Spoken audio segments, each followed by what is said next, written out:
Hello, and welcome back to another episode of Fawning over Films. In our last episode, we talked about the 1975 film Alien and did an entire breakdown of the entire movie. We will be doing that again with the second in line, Aliens. Yes, Aliens with an S. So if you're going to watch this film, make sure you watch the extended edition for the full effect and understanding of what scenes have some serious depth to them. If you watch the one we watched, which is the theatrical release, it makes a little bit less sense. So, It's yeah. The extended version is superior. Just spoiler alert, I guess. Yeah, see that one. Do not watch the theatrical one, which we watched. I've seen both. I have seen both. I have seen the extended version more times than I have seen the OG. I have only seen the OG version, like the revelation that there were. Um, we'll get to this later, but there's a revelation that really angers me. But we'll put a pin in that, and we will charge ahead.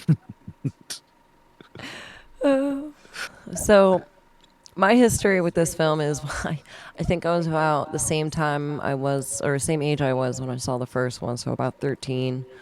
Not back to back, but wasn't far away from the first one. I instantly loved it. I fell in love with this one. Maybe I had a hidden liking for the first one that led me into liking this one, but this one sent me on a whole new ride. They made it like really captivating and surreal. Some of the scenes they put you in, just it drew me in. What about you? What is not only your history of it, but when is the first time you saw it? It had to be around the same time I saw the Alien movie. Um, I really can't pinpoint the first time I've seen it, but I've seen it a handful of times. This would be like the sixth or seventh time I've seen it. Um, I always kind of see it as like this more is more of a James Cameron movie to me than it is like an Aliens franchise movie to me. Like I know Ripley is here, the aliens are here. It is the sequel to the first one, but it's just got so much James Cameron layered over top of it that it's just like hard to complete it to the Aliens franchise for me. But I'm hoping that this rewatch will change that. All right, so based on only Alien, not the rest of the series, just on Alien, what is your expectation of what this movie should be? I think, see you laughing, a fluid storyline answering finite and fine questions about the origin of the space jockey, the face hugger egg pods, had the ancient structure that the ship landed on. Like, I wanted more of those questions answered. My expectations, I think, are colored by the fact that with our movies now, we do series so much better. We handle franchises that go over many films. We know how to treat them now. Back then, or when this was made, I don't think they were thinking of, oh, well, we want to make sure that it's a cohesive experience to make sure that's exactly and matches the first one. Um, they weren't thinking about that then the way that like Harry Potter or the MCU or any of the franchise that we know now take that very similar aesthetic approach and want to make sure that, oh, it's a very seamless experience for the viewer. This was not seamless. It wasn't, I will agree, it was not. All right. So I guess we'll go ahead and get started. So this is Aliens, which came out in July 18th, 1986. We open on Ripley's ship, all I, frozen and frosty. I should mention before we actually start, again, we watched the theatrical version, the 1986 version. The extended version was released in 1991. So the movie we're going to be talking about is strictly the theatrical version. Yes. So yeah, we get back to Ripley on her ship. Everything has got like that layer of frostbite, like the ice cream that's been forgotten in the back. It's like it's still good, but there's just a layer of like of glitter over everything. She was rescued by a salvage crew. Like, I mean, technically, all right. So they were sent out there. I guess it was a salvage crew. They happened upon her ship, and she overshot the main planets, just kind of drifting along. But just just a moment to appreciate that James Cameron is going to lock multiple cameras and personnel in a room, because one of the most fascinating scenes about this is when they break into the craft, they actually used a welder to open the door with the Yeah, actors inside. yeah. First of many, many, many welding scenes in this film. Many. Oh, we should have counted. There was at least James five. Cameron is one of the James Cameron is one of those directors that will gladly show you their hyperfixation at the time. Right now it's like the blue aliens, but before it was Titanic and the Abyss. Boy loves his submarines. Spaceships are not that far off. But the weird part is after they break in and they find her, they switch scenes to where she just comes to in a hospital facility, and Mhm. that's when we are finally introduced to the Wayland Yutani Corporation. This is the first time they named it. In the Mhm. previous movie, Alien, they only mentioned any of the system as Mother. So now Yeah. Mother has an actual name. Well, they only use like the word company. Oh, it's the what's the company said. That's right. That's right.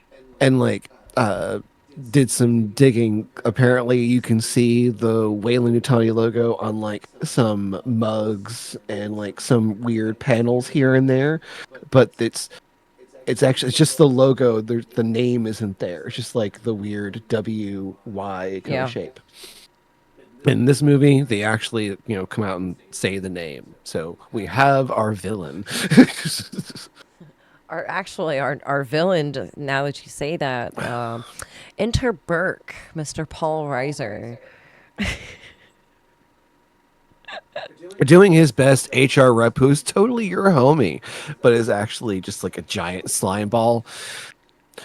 The guy who at the company party has like a giant empty space around them at all times because no one really wants to talk to them. They gave Burke, or they gave Paul a really good opportunity. I'm not saying Paul has a punchable face. I'm playing his character Burke has a punchable face. He played that character way too well. So he breaks the news about to Riley. He breaks the news to Ripley about how she got there, and then it's been 57 years. So she's been in cryostasis for 57 years. Then Yeah, and suddenly, I kind of want again. I kind of wonder, like, what does waking up after 57 years feel like? you need that cigarette and coffee. That's the first Like thing. that's a nap. I still think you'd wake up like the sleep hangover. But she proceeds to have an alien start stretching and bursting out of her chest cavity. But it was just a nightmare. Thank God, because we all love Ripley. Ripley cannot go anywhere. Clearly not doing okay compared to what we just saw a little bit ago. I mean, it's a really good jump scare. Like it gets you. It's like, wow, are they really gonna do this? I would not call that a jump scare. I would call that like an intense suspense. Not even suspense. It's too harsh for suspense. It's not soft enough, but it's not rah. It's not a jump at you jump scare either. So it's somewhere that falls right in between that though. Right. But suffice to say, our girl is not doing well. No. So So they go into a corporate debriefing, which if anyone who is listening has had to deal with telling any sort of like corporate or corporate esque management that you disagree with them, you will find this scene viscerally like you will just empathize with her so much. Like, ah, it is so bad. They essentially gaslight her about her experience with the alien. They say, "Oh no, this how could that happen?" And really kind of focus on the fact that she blew up their ship. It's like that's all they of all care the about. things to worry about. That literally, that's all that. The frustration you can feel just watching that scene is just like I'm literally telling you what the problem is, and you're just outright not listening. But It's so frustrating. it's And then to very find out, it's very accurate how Ripley just loses her shit in that scene, right at the end of that scene, though. Like, she can't be any clearer. The classic corporate needs above reality, financial gain above all. this is how you know it was sci-fi that she was not immediately escorted out of the building after doing that. That's how we know this is actual science fiction because yeah, never happened. We would all love to, but unfortunately, no, we're not allowed. Uh, so they even say that we've actually had a colony working on terraforming that moon for the last 20 years, which you see Ripley just go, oh god, like the look in her face is like those poor families.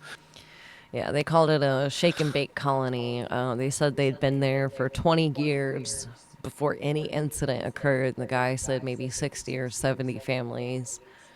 And Oh, those poor families. oh no, oh no, we all have some suspicions of what might come next. But literally, what come next is oh no, they lost contact with the colony. What a coincidence! How did that happen? Maybe you were warned. Ripley slowly draws a chalk one on her side of the board. The Weyland-Yutani representative Carter Burke and Colonel Marine Lieutenant Gorman, played by William Hope, they ask Ripley to accompany them to investigate. They're just gonna check it out. They're not actually not gonna get anything. She'll be totally safe. There's nothing to worry about. See, they're Marines. They have every firepower known to man. They can handle it. Like, they got this. It's also it's also interesting how like when Ripley initially doesn't want to go, Burke's all like, "So, interesting job you got there. You know, working as a foreman and whatnot on the docks. Be a shame if you were to like lose that job because you're not really qualified for anything else." Yeah. And just this slime ball increases by 10. I want to go back a couple seconds. When they lost contact with the colony, I know we talked about this previously, but I wanted to bring this up again. We didn't talk about it here, though. Did they know about the aliens when they sent the terraforming crews in, or did this happen after Ripley awakened the nest? You made a very valid point that they knew. Oh yeah, they had to have known. Like once Ash discovered the alien, like had it in his clutches on the ship, he totally sent a message back. Go, yo guys, I got the ball. I'm gonna bring this home. It's gonna be great.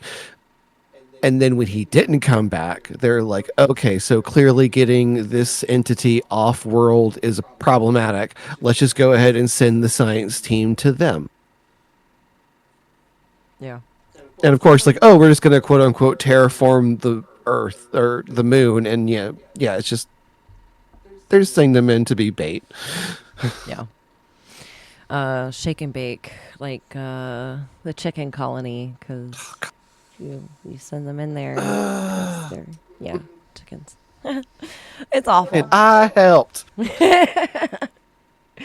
Well, all right. So fast forward, still traumatized by Ripley's alien encounter, she agrees on one condition and one condition only: that they exterminate the creatures. This is the biggest epic foreshadowing that you could possibly have in a movie because we all know that's not gonna fucking happen.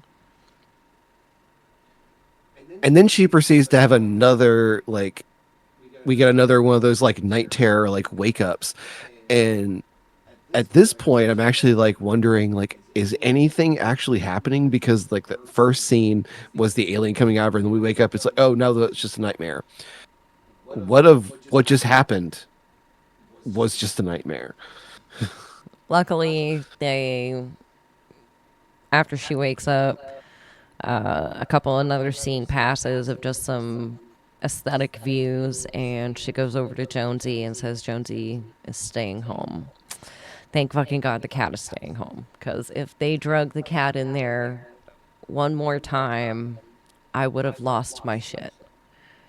I do love, like, that she calls her cat a shithead. Like, as a cat owner, it makes me feel seen. Accurate. I call mine the little demon. And But then, it's nice when you hear, like, a pet owner, like, talking real to, like, their cat or yeah. their animal. Okay, so Fergus is demon. Katniss is menace. Well, guess we'll see as that one evolves. But All right, so flash forward, we get to meet our space marines. aboard the Sulaco. I love that name. But soon after, Bishop comes into the scene, and they mention that he is an android. Ripley absolutely loses her shit for a moment, and there is a deep seated distrust already built because of Ash. So, you know, she's got some PTSD about with androids right now. There's a deep seated phobia just entered here. And I think that's why they kind of, like, tell her initially that Bishop is an android, because they're like, we don't want to freak you out like last time and have a secret one. No, this guy, he's okay. He's a good android, not like a bad android, but a good android. Right. We're given the I was sense. actually Oh, sorry, I was actually reading that the actor for Bishop, in making his character, he actually asked the director if he could play Bishop with having different colored contacts to show, like, different moods, and it was widely decided that that would be scarier than the actual aliens itself. So they were just like, nah, that's a good idea, but no, we're not going to do that. that's actually hilarious. That's just some uncanny shit right there. Yeah, that would fuck with me. Kind of glad I would have had to have watched it twice before I caught that though, honestly, because I don't like making direct, even with movies, I don't like making direct eye contact with people. Like, I'm looking at their forehead, I'm looking at their nose, I'm looking at the way their lips move, but I very rarely look somebody directly in the eye. I just think about, like, if you're talking to someone and slowly you realize that their eyes are turning red. It's like, Oh God! Oh God! I take it back! I take it back! no. Oh, that would be so unsettling. So the next scene, we get all the Marines together, and we're given the sense that the Space Marines are brainless cannon fodder, and Lance Henderson does Bishop does this the hand knife thing.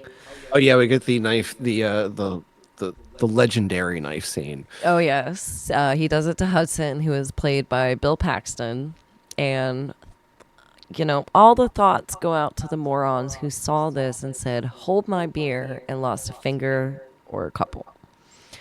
But this scene is my absolute favorite, and what tops it off is that they did not tell Bill Paxton what was happening, and that scream and facial reaction that he has is just mwah, it's glorious. It's perfect. I already love Bill Paxton, and when I found out he was playing in this, I was just even more thrilled. But also in a reshoot, his finger got nicked. But yeah, shout out to the Aliens franchise for continuing the tradition of not telling your actor that you're going to do something that may harm them either emotionally or physically. It's, Yeah. But there's also a moment where they're all in like the bay of the ship, or yeah, ship. They play around, and then they bring Ripley up. She attempts to tell them what she knows about the xenomorph, and they're all bullshitting around. And right at the end, Vasquez says, "I only need to know one thing: where they are." Pulls up her little finger gun, pew pew, and shoots the invisible alien. So these chicken shits are not taking anything seriously at all.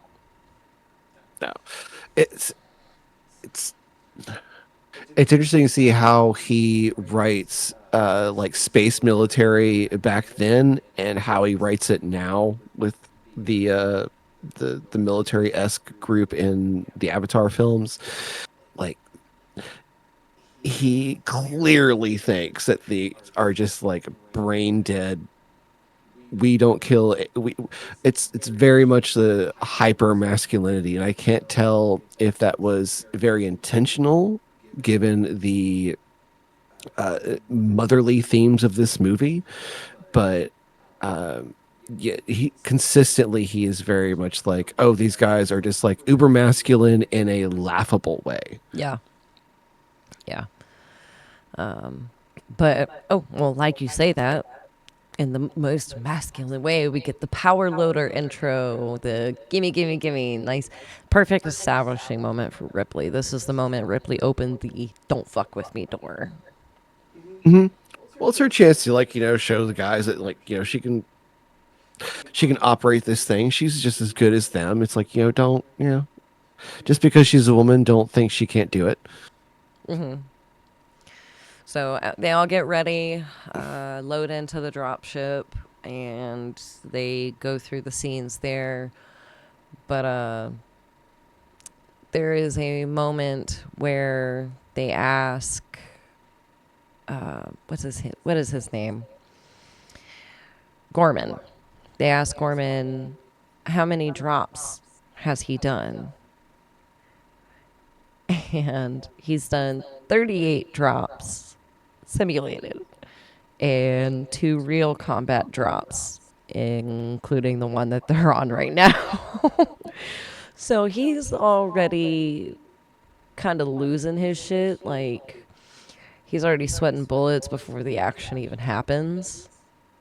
It's so bad. It's so bad. They're all like, what the fuck, when he says that out loud. They also keep referring to it like, oh, is this just a bug hunt? Yeah, they What does did. that mean? It's just another bug hunt. And then they were talking about the Arturians and how the one guy, oh, but you slept with a male Arturian. He goes, it doesn't matter if they're Arturian. What are Arturians? I need to see what those are. Is it? I have so many questions. Again, James Cameron is getting into his like, I am all about different alien creatures and civilizations. Like he is showing you like his interests. Well, he needs to lay off fucking the aliens. Yes. But anyway, Oh God. they drop the dropship, lands the crew on LV 426. This is the exomoon. And of course, like everything looks like the aliens are about. Like no one's around. It's very quiet, very sus, and it's like, yeah, it's bad. Yeah. So they go in. They go into one of the facilities. The colony is obviously battle torn, and they get into a lab room, and they see all these containers with face huggers in it, and there are 2 live face huggers in containment tanks. But a couple things I want to point out: the hallways look like they were laid out for a shootout. That Yeah, wasn't. they kind of look like a level in a like a peeper shooting game. Like there are things, there are little barricades spaced out perfect widths apart from each other on opposite sides of the room. It's like this is perfect for a little shooting game. Like Yeah. were they laying out the video game version of this while filming the movie? Well, and nobody commented on the whole, all the gashes and giant holes in the floors and the ceilings and the ripped apart electronics on the walls. And my biggest thing is why they're like, oh, nothing's here. Let's go back to the drop ship. Why assume that there is nothing there anymore and that it's secure? That place isn't secure. You walked about 100 yards in and said, "Oh, this looks okay. It's quiet. I don't see anything. I guess it's all good." What? That is not how the Marines work. You would have to clear that whole facility before they're going to say some shit like that. But that's also the moment Ripley realizes they are there to study them, and that's at least what they had been doing. But Yeah, they were the colony was just bait. we all knew Burke was full of shit. Mm-hmm. But Bishop mentioned that they killed one of the men when removing the face hugger before it could implant its gross little seed, thus proving they're willing to kill for the sake of science and learning more about this, quote, perfect organism, like they so like to imply. So now we get introduced to our our new character, this little girl, played by unknown actress Carrie Henn. We don't get her name at first, but it like we'll discover that as like we get to know her. When she enters the scene, she's terrified and she's holding this fucking creepy doll head. Only the head, the body is nowhere to be found. There are no arms, no legs, no neck, just the head. What was the doll's name? Casey. I think so. Yeah. So creepy. Yeah. Well, she's smart too because I remember there being a scene where she said that she's gonna have bad dreams, and she goes, "Well, your friend doesn't have bad dreams," and looks in her eye socket that doesn't have an eyeball in it, and says, "Well, there's no bad dreams in there." And she goes, "Ripley, she doesn't have bad dreams because she's just a piece of plastic." Like that hit home for me. Like you can't lie to this little girl. She has seen some shit. Like I'm just trying to comfort you, kid. Just shut the fuck up. Yeah. Speaking of that, she puts her into like basically a sleeper hold of submission, motherly love style. Bring her back to the dropship, and all the It's like, Marines are oh, there. there's a, and we find there's a picture of her, and her name is Rebecca Jordan with a J. Yep. I do like that Rebecca is a smart kid and doesn't kill the cops anything when being questioned by the Marines. Like, good on you, kid. Rebecca is based. But she does make it absolutely clear they are not safe. Like the few words that she says, they are not safe. And this is the moment Ripley and Newt see eye to eye, and that she realizes Newt has probably seen some shit. Like she has seen some traumatic stuff. Oh yeah, and it's nice to see like Nate or Newt and Ripley have like start to develop this very like nice, cute little bond. The team locates like another colonist signal beneath a fusion power atmosphere processing station. They head to their location and descend into quarters covered in alien goo and secretions. I just love to say that like they say where they are out loud, and no one goes, why would they be underneath the nuclear reactor? isn't that a bad place for them to be? Like they they say where they are, and no one goes, why? And you know what gets me? This slightly less important, but still baffling. They don't comment on a smell. Like that shit has to stink. Like it has to have stank walking through there, musty or something. Wet. You can smell damp. In space, no one can smell. That might be a good Kind of like thing. in space, no one can hear you scream. Throughout this process, Hudson, the most, is still acting like a fool, making jokes. I get it. Some people cope that way. I do too. I make jokes when I'm uncomfortable. I make jokes in a very inappropriate situations, but I have learned to keep those jokes to myself. Because this is more of a hell no moment. No, no, no. Yeah.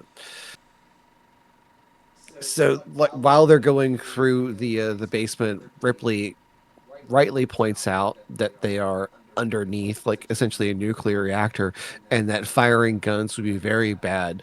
And Burke only pokes his head in to go, "Oh yeah, this would totally blow things up, and we don't want that caught." Like he just sees it. Oh, you're gonna destroy a thing that I own? No, no, no. We can't destroy the thing. Yeah. They were instructed no, like basically nothing. No grenades, no firearms. Just flamethrowers. Yeah. Uh, and only like two of them have flamethrowers. The rest are just they got nothing. They had all the primary firearms and grenades. At that point, wouldn't you just walk back to the truck and be like, "Okay, I gotta trade some stuff out from my inventory. Like I am not prepared for this quest." You're currently at a level 5. Should be level 20 to proceed. No. So they So go ahead. so as they go through, they happen upon again like they go for another jump scare moment of someone who's cocooned to a wall and is begging for them to kill them. Unfortunately, they don't because then an alien bursts out of his chest, and then they kill the little baby alien. Unfortunately, that calls all the adults that were around to the party. Yeah. I mean, it, when, like right before they did that, they walk in there, they see all the open eggs, they see the dead face huggers on the floor, and they see a bunch of dead cocooned colonists. And then that's when they come across the live one. Like they really should have just. I would have just been like, nah, nah.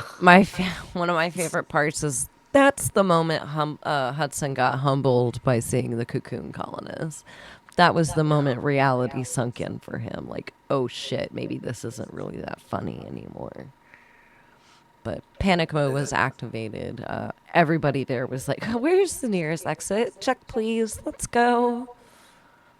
I think Frost is our first to die, and then complete chaos ensues. Yeah. Gorman just hearing this all on the headset and seeing the cams just completely shuts down. He folds like a cheap tarp. Very, you can tell he's so inexperienced. Like he should not have been up there in command. So No, Ripley takes over and goes Tokyo Drift all over the place in her little armored car, hitting corners, and she rams into the nest. And she goes ahead and rescues Dwayne Corporal Hicks, which is Michael Benton, and rescues Hudson and Vasquez. Vasquez was played by Janet Goldstein. And this is when Hicks orders the dropship to recover the survivors, but a stowaway alien kills the pilots and crosses the dropship to crash into the station. So when retreating from the facility, they run over an alien, like when Ripley gets everybody into the truck and they're driving away. I can't help but wonder what kind of tires that they had on there because they didn't immediately melt and the undercarriage didn't melt. And they plowed right over that alien. You saw blood splatter and fly. oh yeah, Yeah, totally would have melted that car. Yeah, I'm send us some sorry, ding on that one. but they missed it. That I caught it. We also get the line from Newt, kind of warning them. Uh, they mostly come out at night. Mostly. Yep. Yep. This is where the meme on the screen comes into play. LV426 hide and seek champion of 2179. She was good. Oh yeah. So low on ammunitions and resources, survivors barricade themselves aside a colony facility. Burke is trying to convince them, like, nah, we just need to like get out. We don't need to destroy the place. These are endangered species. How dare you try and destroy them? Yeah. No. He does not want them to get rid of the aliens. They are the species needs to be protected. It's at one point he tells Ripley, "It's the future. It's how much. Think of how much we could sell this to the bioweapons. Think of how we'll be heroes and we'll come back and we'll be set up for life."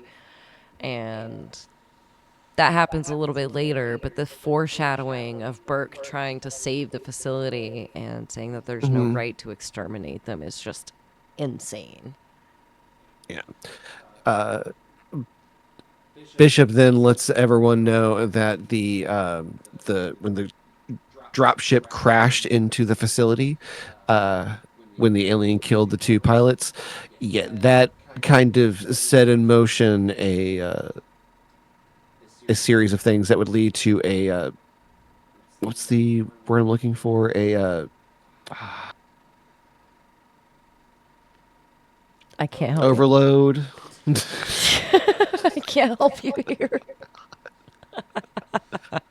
Essentially, the place is gonna blow up, so they need to leave right now. It's basically a nuke is going to go off. Yeah, the facility is gonna explode. Yes. Going to be big. But Spunkmeyer was played by Daniel Cash. When he's loading on to one of the drop ships, he discovers alien goo on the ladder and ignores it. Like he looks at it for a second, then gets a little weird, and then just like wipes it off and continues on. And then right after they take off, Pharaoh, played by Colette Hiller, hears something, turns around, and then just gets nailed by an alien that snuck aboard, and that was hiding back there. So I would assume Spunkmeyer died off scene because they didn't really explain that. Nah, I mean, yeah, most likely he was killed right before the other pilot was. Yeah.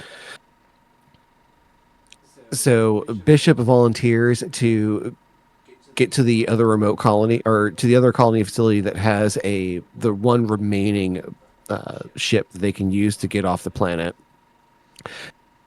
And everyone's like, "Oh yeah, no, send the robot, send the robot. That's a good idea." And brilliantly, he goes through one of these little conduit pipes below the facility that's literally as big as him. Like only a robot could have done this. Yeah. And the claustrophobia that would entail to do that would be insane. Oh yeah, no, I could not have done this. I would have no, I would have just been sat there and cried and been like, y'all need to let me out right now. Yeah. Also love the line, believe me, I'd prefer not to. I may be synthetic, but I'm not stupid. Exactly. Yeah. And this is the moment, well, not really the moment, but soon after, Ripley discovers that Burke ordered the colonists to investigate the derelict spaceship containing the alien eggs, intending to profit by recovering them for biological weapon research, which I had just brought that up a couple seconds ago, about how Burke was trying to, they can't exterminate them. Think of how we'll be heroes. Ridiculous. Yeah. So we get the scene where Ripley puts Newt to bed, and it's a very warm and touching scene, and ends up falling asleep with her. She's like, "No, I won't leave you. I'll stay here with you." She's got her gun with her. She's like, "We'll be safe." Wakes up, and the gun is no longer there, and the door is locked. And suddenly, the facehuggers are no longer in their jars. Yeah. Um, so Ripley panics. She goes into extreme mother mode right here. She wakes Newt up, tells her to be quiet, and they inch out from under the bed. And they drew this scene out and made it was so well done.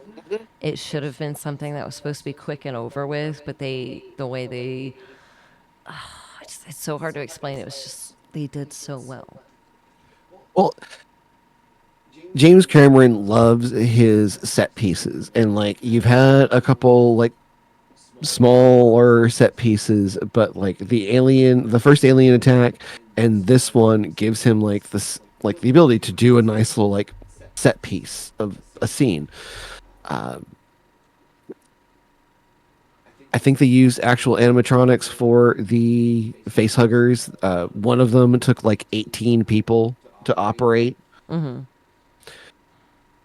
It's wonderfully done, and I love it also during the scene where you're like, if you were still like wondering, is Burke guilty? Was Burke the one that did it? Nah, they have the camera pan to the security footage of Ripley trying to get their attention, and Burke just turns that little screen off.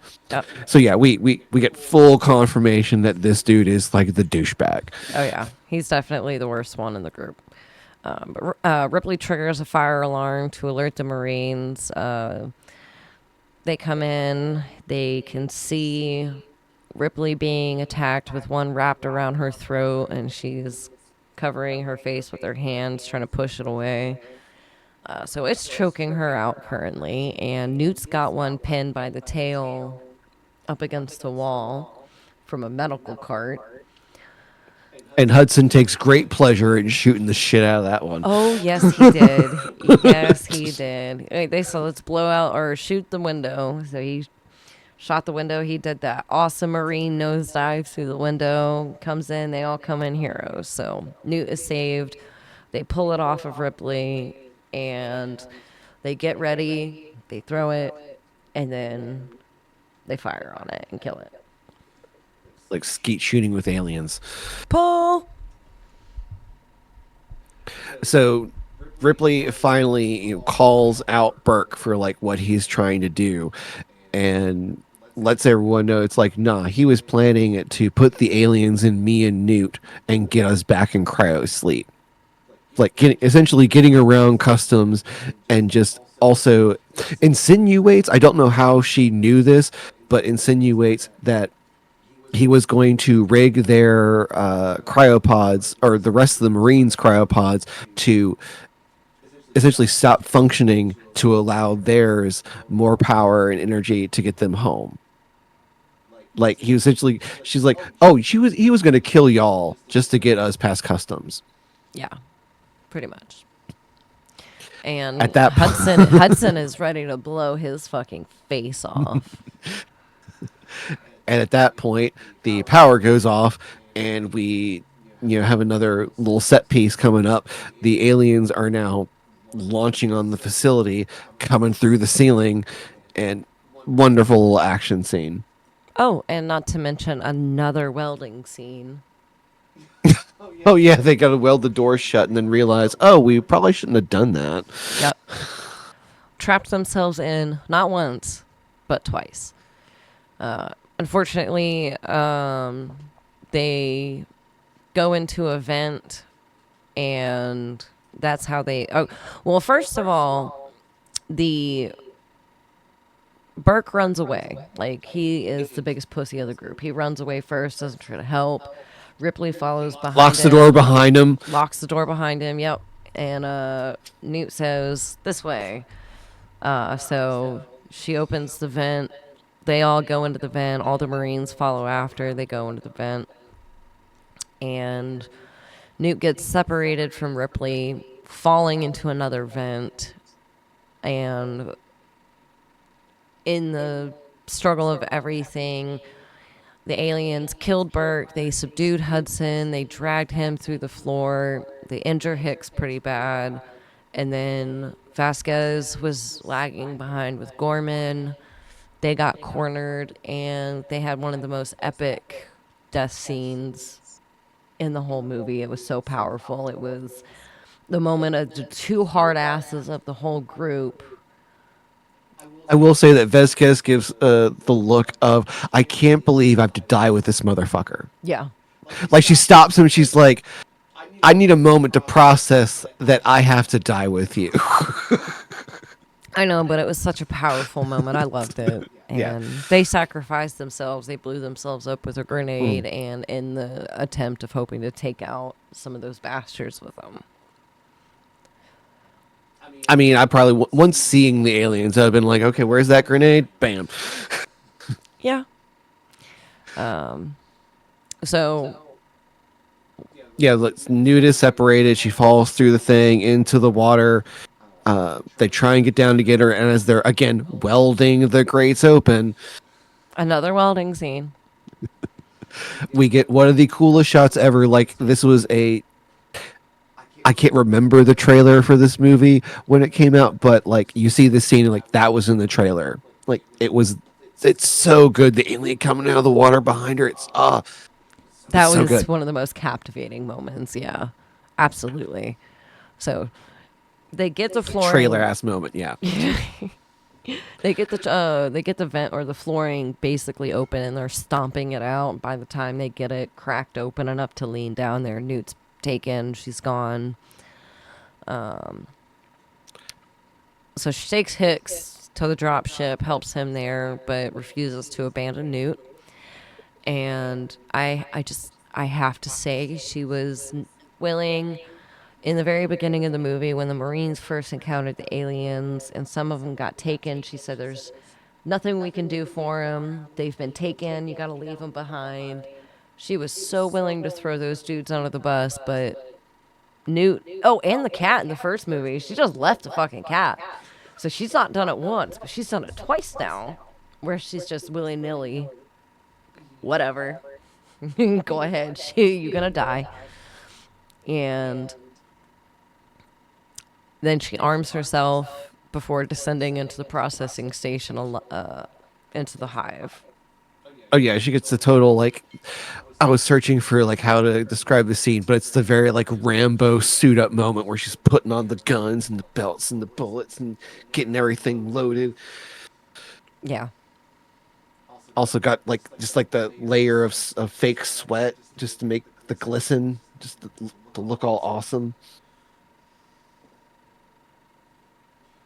So then she goes through the hive, and we get to like the basement of the hive that's got this room full of eggs, and James Cameron's other wonderful, can't be understated addition to this franchise, the Queen alien, who is just massive. And if any of you have seen Futurama, it's like the slug that's emptying out the slurm. It is, but it's emptying eggs, and it's gross. So much KY was used. Yeah, but the special effects was incredible, and I'm a huge sucker for creatures in films. And honestly, even in the first movie, the alien creature is just done so well. I have so many questions about like its senses, how it moves. I want to dip into the lore of all their attributes. Like, are they blind? How do they see? Do they do this? Do they do that? Like, I love when there's lore behind the creature. I mean, they got to see something because the Queen and Ripley have a standoff because Ripley looks at an egg and looks at the Queen and then points her flamethrower at the egg and just kind of gives that look of, I will. If you like, just be chill, be chill. and it starts to slowly back out, and you see like the queen command her little drones to back off while Ripley gets out of there. But of course, Ripley, has to burn everything before she leaves. Well, see, this is where the extended film is necessary and makes the most sense because Ripley, after feeling the pain of losing her child, she's threatening the queen with the same loss of her children, Mhm. except she's going to kill him via fire.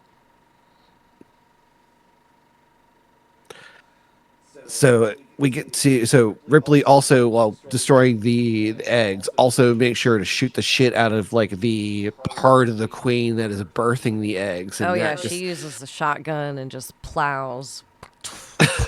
You can see everything exploding, chunks coming out of her, ooze. yeah, that it's a lot of ooze. So I wonder how much KY jelly they used. buckets. I wonder how much they spent. So Ripley escapes with Newt. They get to the elevator. That very tense moment of like, get the elevator down. You can see her like, okay, maybe not gonna be able to get the elevator, and then the queen's coming after her, and they're able to like finally get up. You The queen takes the next one up because apparently they know how elevators work. Apparently.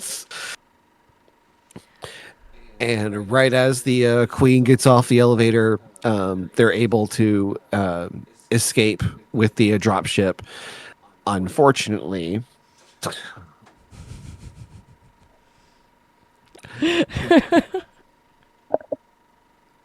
oh, unfortunately, the queen has stowed away on the drop ship, and one of the most epic scenes of this movie, she puts her tail straight through Bishop. This, and he really was the very nice android of this movie. Like, you really kind of like were on his side, and then he gets torn to shit. I'm sorry, but it was the most gruesome death scene in the entire movie. Like, she stabbed him, grabbed either side of him, or grabbed the top, grabbed the bottom, and then just ripped him in half. Apparently, his blood was actual like full milk, and that shit stank for days on set. Are you serious? Mm-hmm. Oh, God. Oh, no. I knew it was milk. I knew it. He needs some milk. And some Oh, glue, because otherwise the milk's just gonna come out. Like, he needs to tape that up. yep, Where's Billy Mays when you needed him? yep. So they get pursued. Ripley and the Queen have a minor standoff where the Queen is looking at Newt, and she's trying to get the Queen's attention and telling Newt to run and hide. And so Ripley then, well, so all right. So Bishop is now gone. Hicks is unconscious, and the Queen is now chasing Ripley. Ripley runs and grabs the what is it called? The giant exosuit, like the cargo Power loader. loader? The cargo loader. And she has this epic battle with it, and during the battle they fall into the airlock chute, and the suit traps the Queen at the bottom, and then Ripley opens the airlock, expelling it into space. But I just have to say, I'm sorry, but her arms would be broken if she really tried to hold the weight of the Queen when it grabbed her ankle, and that much pressure being sucked out of the airlock. Her skin would have came off, her arms would have broke, she would have crumbled. I'm sorry, but that made me laugh out loud because that was just not okay. She got the mom superpowers. She's got the adrenaline going. Yeah. And when the airlock is opened, you can see Bishop's top half of his body sliding across the ground, and he grabs the grates on the ground, and then all of a sudden you see Newt sliding down, and Bishop grabs her and shields her, and I'd have to say I've never rooted so hard for an android in my life before because That was the moment you're like, no, don't let her go. Don't let her go. Like we went from murder bot to wholesome bot. Like Hmm. we upgraded. Yeah. Oh, And that loving, cheeky smile Bishop shows at the end where he looks at Ripley and says, gurgling, not bad for a human. I know that moment was supposed to be wholesome, but it was a little creepy. I mean, I'm it's sorry. wholesome to me. It was the creepiest, cheeky smile I have ever seen. And the twitch at the end. Like, they did that very well, but So, like the end of the first film, everyone gets ready to go back into hypersleep. Uh, Pods get closed, and it's what they're off to Earth. We hope because last time they were supposed to go to Earth and missed, so we hope this time they actually get there. yep. It's all up for Put speculation now. yeah, put a pin in that. So the box office performance for Aliens. Within the first weekend, it did 10.1 million. Was the weekend's number one film. By the end of theatrical run, it had done about 85 million and was definitely posed to get a sequel. Oh, yeah. Yeah. The current tomato meter is 94%. 94%. I can see that and agree. I'll agree with that wholeheartedly. But for me, Mhm. I'd say a 99, 100. Um, I'm biased though. It's one of my favorite movies, but we also chose to watch the theatrical version and not the extended version. So I was a little disheartened because I knew what you were in for and how mad you were gonna be. So yeah, like after we watched Aliens, I before we started watching, I was like, we need to watch the theatrical version because we did for the original, and it's only fair that we do that. And then afterwards, as I'm researching, I'm finding out that there was a cut scene of Ripley finding out that the daughter that she had on Earth had died, and I was like, oh, that sounds like a really good scene. Like that would have been nice to see. Another tidbit of trivia: they used a picture of Sigourney Weaver's actual mom as her daughter. I was Yep. like, that was like really cute. But when you showed me the scene on YouTube, listener, I can only describe the rage that is in my heart for this movie now. I cannot, I cannot believe they cut it. It's like I was, It was a I pivotal moment in the movie. Like it was a yes, necessary scene to leave in. I think I equate it to being like this is like in Star Wars if you just saw Luke leave Tatooine without seeing his aunt and uncle burned alive. Like this, there's so much motivation, so much what the scene carries so much weight for Ripley in her arc. I cannot. It just makes no sense why they would take it away because it brings so much to every bit of her actions going forward in the film. The scene where she's with Newt and says, "I promise I won't leave you," is a mirror to the promise of to be back by her daughter's birthday. The the standoff with the Queen, like both the Queen and her have lost children, Yep. and she is standing off with a Queen, going, "I will kill one of your children to save mine." Like it lends weight. I don't see like, oh, were you just trying to make it shorter and cut out? Mm. Oh, it makes me so angry, so angry. I told you. But with that being said, I really do enjoy this film. It's a fun ride. Like it, it deserves the 94% that it has. I'm I feel like it would just have the other 6% if it left that in there originally. Okay, so let me retract. I would think it's a 99 out of 100 if it was the extended version. I feel appropriate at the 94, 94 with Yeah. the theatrical version.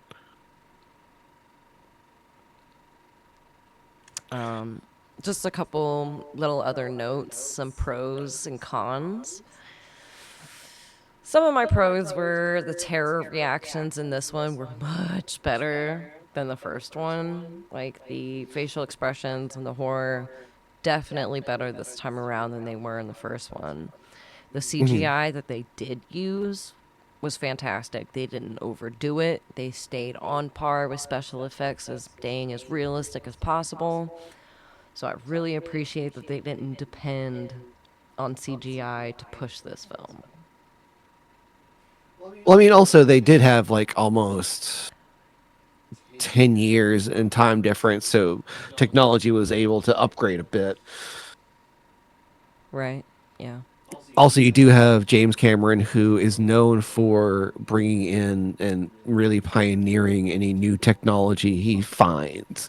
Yep. If he can add it, if it's new and exciting and he can add it to his movie, yeah, it's like just bring those new fixations on, buddy. Yeah, another point I was going to make, you can absolutely see the personal flair come out of this as a James Cameron film. Like it Yeah, has his name written all over it. I mean, it just, obviously it should, but yeah. But his stylistic approach to everything is very like this is a James Cameron joint. yeah. It's I will say some of the cons though. mhm. Some scenes ran unnecessarily long, like a try scene, like long shots of the station, some of the inner workings. Like it's really cool, but they lingered a little bit too long and panned for like a long shoot. Like I get where they were trying to go with it, but if you were gonna cut This some shit out of the movie, cut out those long pannings. well, see, this is where I'm like again where I'm this is like those little panning shots are James Cameron seeing what horror films do and going, okay, I'm going to replicate it. But James Cameron doesn't have the horror sauce to make those lingering shots work. Right. One thing I like about this movie that's also, I feel like, a hindrance to it is that I can see everything. Everything is immaculately lit.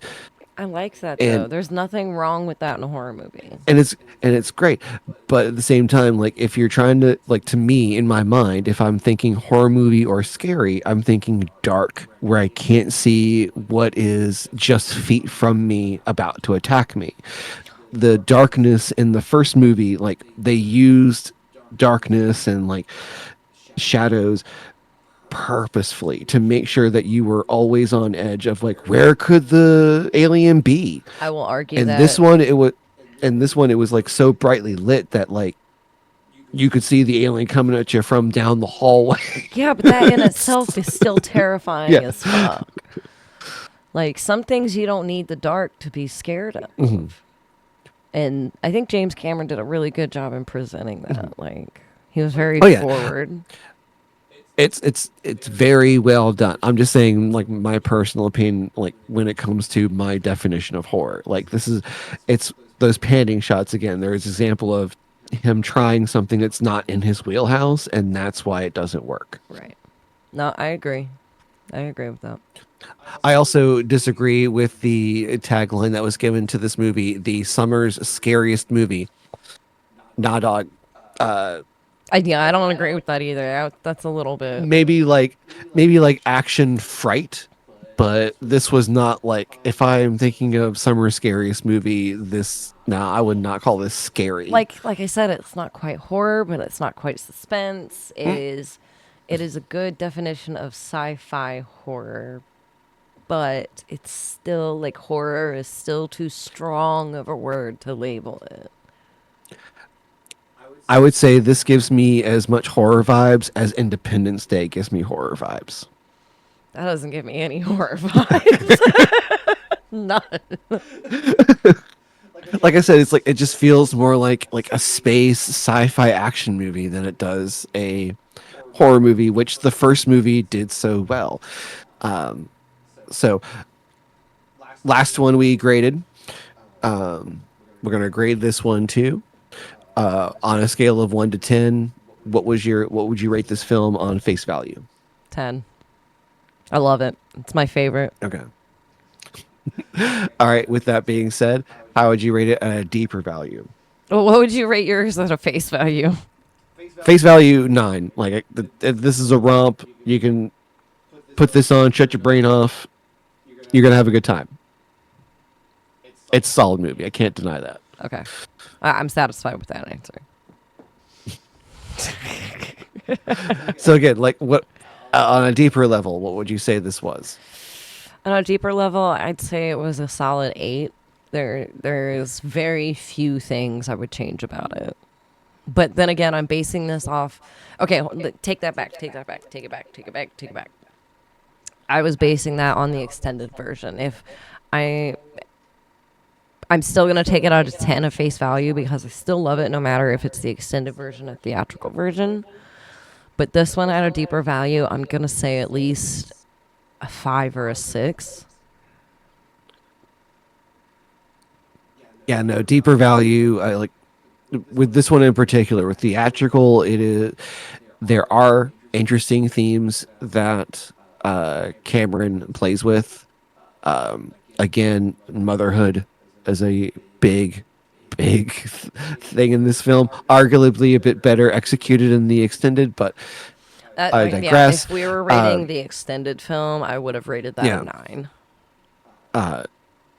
yeah. On a deeper level, there's a lot of stuff to pull out, but I feel like again the omission of that very important scene at the beginning of the movie just hijacks that from me. And so for theatrical, straight up like 5. There's a little bit to get here, but if you dive deep into this film, you'll end up not liking it as much as you did when you started. Yeah. Yeah. So does this movie have that take you out like on a 1 to 10? Does it give those moments where it like takes you out of your seat and like you are in the movie, you are locked into it, the world has gone away and you are just sucked into the movie? That's tough because I have a short attention span. I tend to pause things and rewind. Um, if I'm sitting there solid in it, it's probably about a 6. Okay. That's nothing against the film.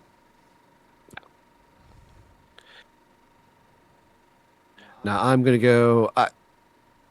I think a 7 on this one. Like the set pieces, we're seeing those early glimmers of Cameron's talent and directing ability. So like the set pieces are wonderfully done. It's just everything around them and the questionable editing, which I'm gonna blame on Fox. I'm gonna leave James Cameron's name fine on that one. And obviously, would you watch again? I'm assuming 10 for you since it's your favorite. Yes, absolutely. It'd be a 10. Yeah. I would say a 7 for me. Like, I will never say no to this movie, but if I'm going to watch an alien movie, this typically will not be. I guess it would be in the. If there are only 7, it would be in the top 5, but not in the top 3. That's fair. Yeah, that's fair. But all right, to wrap everything up, the next film we'll be covering is Alien Cubed. I'm kidding. It's Alien. It's Alien 3, but the way they have it designed, it's Alien 3 and the tiny little 3 in the top right corner, so that would be cubed. Yeah, it's so weird. Yeah. In fact, I think it was the poster was like 3 times the action, 3 times the horror, and they were really playing up the 3, but they stylized it as cubed. It's very confusing.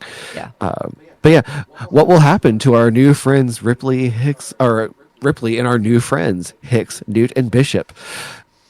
I'm looking forward. Do you hear the foreshadowing in my voice? I'm looking forward to the next one. I really am. This is going to be great.